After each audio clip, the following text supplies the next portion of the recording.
Hey everyone, Isher here.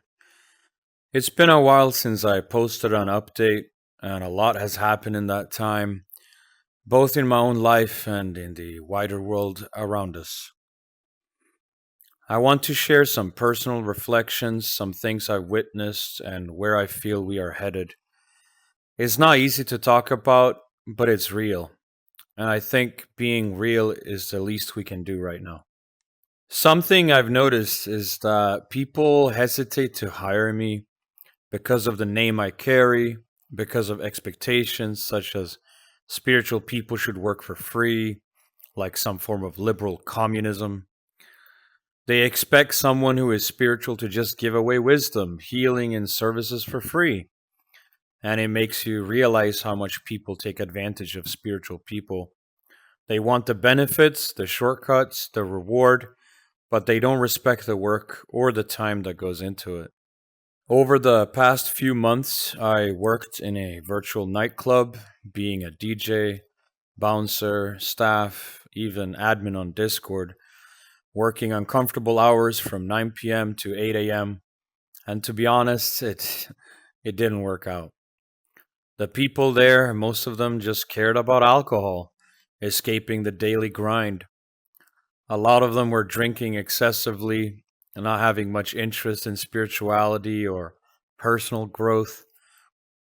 And when I spoke about spiritual things, warned them ahead of time, protected them against hidden dangers, I was ridiculed. They didn't listen.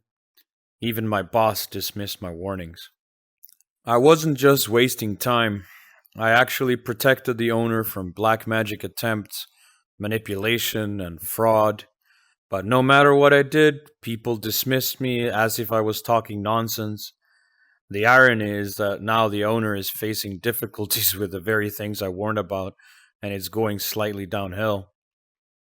I remembered old wounds of being taken advantage of, and this time I chose differently. I stated my boundaries, realized my worth, and I walked away. At least I got paid, a tenth of what I was worth, but it was better than nothing. That choice wasn't easy. I've lost friends again. I've seen people I cared about turn against me, but the truth is, I wouldn't have survived it if I hadn't had the knowledge, the wisdom, and the strength of character I've built over the years. But my best friend is God, and their best friend is a bottle that slowly kills them. So it wasn't really a loss. At least they've seen and met me. Hopefully, that can inspire them to redeem themselves. So I decided to build my own world, my own venue for events with live music. I've got 15 DJs lined up in less than a month, and it's becoming a space for people who love electronic music, but also for those seeking something more spiritual, a place with substance and content. I took the negative, the grief, the dread, and I built something out of the chaos, made it into something positive again. In the middle of all this, working 500 hours per month for 3 months, burning myself out, I've also been a victim of abuse, had to defend myself from violence and ridicule.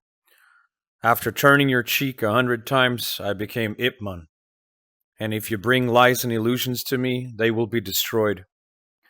I defend God and I defend myself. Like the imp from Game of Thrones, I demand trial by combat, but not by sword, but with the word. The world we're living in right now feels like it's shifting into an even darker chapter, just as foretold in Revelation. In the UK, things are sliding into pure fascism. Police protect criminals more than they protect the natives. People are being arrested just for posts on Facebook or social media, as if criticizing immigration or government policies is a crime. Some people have been given 20 months in jail for expressing their opinions. It's like something out of Minority Report in 1984, pre crime, thought crimes, people getting secondhand offended. And what about the Prime Minister? Just another World Economic Forum puppet, Nothing he promised before the election has come true. Instead, he's made the country hostile for its own citizens. And when people protest, even legally, the police shut them down. Meanwhile, children's safety online is being used as a pretext for digital identity control. The UK is rolling out ID checks to access adult websites, and we're told it's for the children. But the truth is, children can easily bypass these systems using photos from video games or other media. Meanwhile, the amount of adult predators are increasing, justifying their actions while hiding behind mental disabilities. Groomers are at an all-time high, and society is turning a blind eye. It's an uncomfortable truth.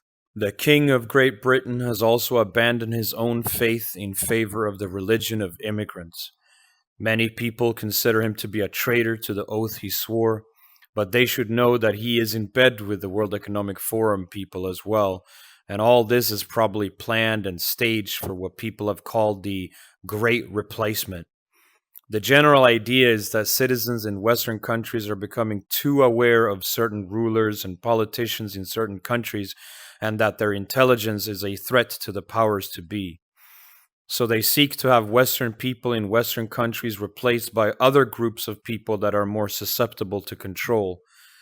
The cough 19 jibbity jab will most likely kill off most of the Western population within the next 5 years, and the people who have emigrated to Western countries dodged that whole episode. Plus, they are legally and technically exempt from being forced to take any jabs. It's not just here.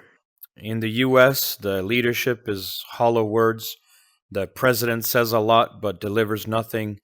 Meanwhile, he and Elon Musk cater to a nation that's been committing war crimes and genocide for over a year. The economy hasn't recovered.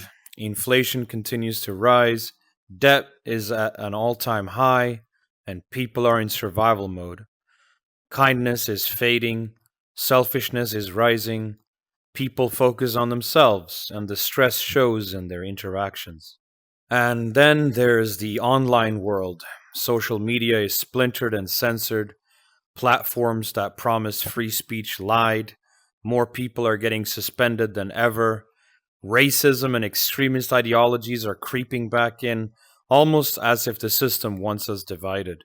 On top of that, attention spans are gone. People can't even listen to a message unless it's attached to a flashing video to soothe their rotted brains. Reading books is rare. Entertainment is more important than the truth. Video games are no longer just games, they are tools for identity politics, pronouns, and ideological battles. While players protest these changes with anger and entitlement, big AAA game companies are tanking and laying off their staff because their revenue goals were not met. Patriotism, real love of your country, is now treated like a threat. Native values are collapsing. Even first and second generation immigrants are saying enough.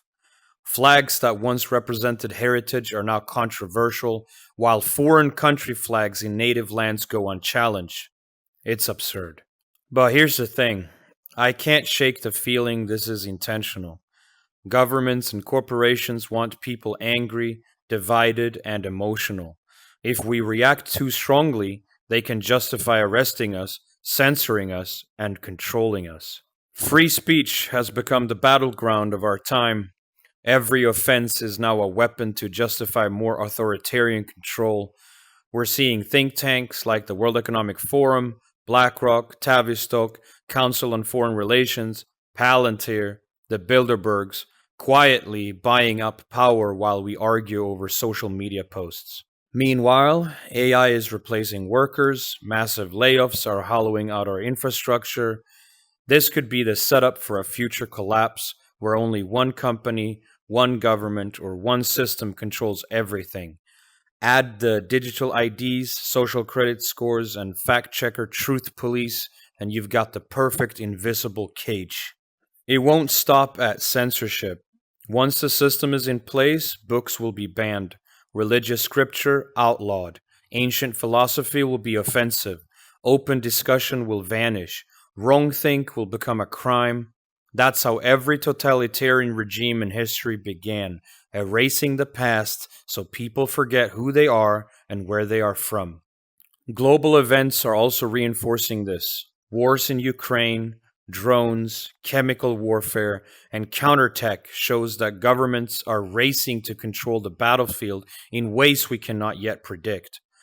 Russia has demonstrated how competent they are in warfare that outmatches the West in some areas, while the US and Europe send and lend tanks that quickly become scrap metal on the battlefield.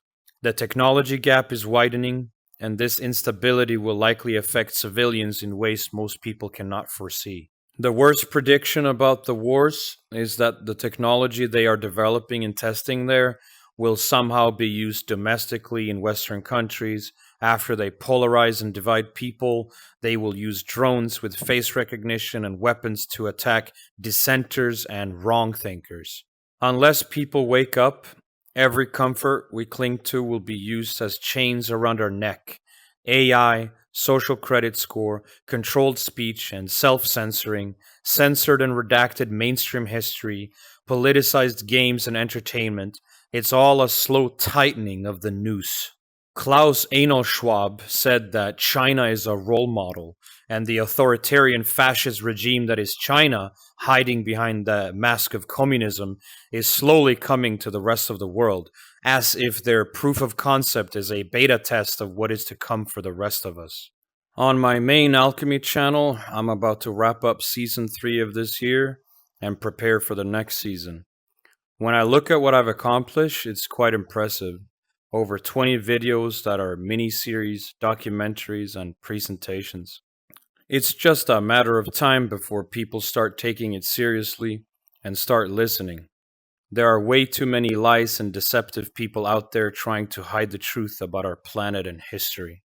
Some Gen Z brainrot people might find the format a little too simple or too boring, but if you actually paid attention and listened to the videos, you'd find that it is pure Star Wars and Lord of the Rings stuff. My content is the opposite of boring. Perhaps it's protected and hidden behind a boring facade so that the wrong people don't hear it too early.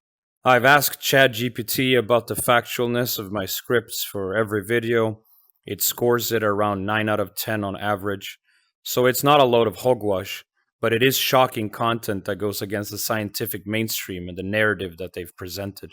When it comes to topics that I've been wanting to make videos about, I have a couple of candidates lined up. Psychedelics and spirituality, both history and testimonies, with analysis of positive and negative effects, how it ties into spiritual experiences in ancient times and modern times. Taoism, Confucianism, even Shinto, exploring philosophies from the East that few understand in depth. Vajrayana and Vipassana Buddhism, the zodiacs, the Western and Eastern, hidden history and truths buried in religion. I built my main channel because I got tired of seeing religion reduced to fan clubs where people argue lore like it's a TV show. That's not spirituality. Real spirituality is lived, experienced, a personal one-on-one relationship. It's the ability to work with energy, to face demons, to see the higher realms for yourself, where you talk to God and eventually God talks back. I want to spark real curiosity, encourage people to research, protest injustice, speak truth loudly enough that the system can't suppress it, to embody Christ consciousness, walk the path of the Buddha, and stop waiting for governments or corporations to save us. Because here's the truth, they won't. If anything, they'll make it worse. We are the ones who have to rise up. So that's where I'm at right now, both in my own life and in how I see the world. I've been tested, ridiculed, drained, but I'm still here and I'm moving forward. My message is simple. Don't let fear make you silent. Speak your truth, live your values, and don't sell yourself short. The world needs more voices, not fewer, and the time to rise is now.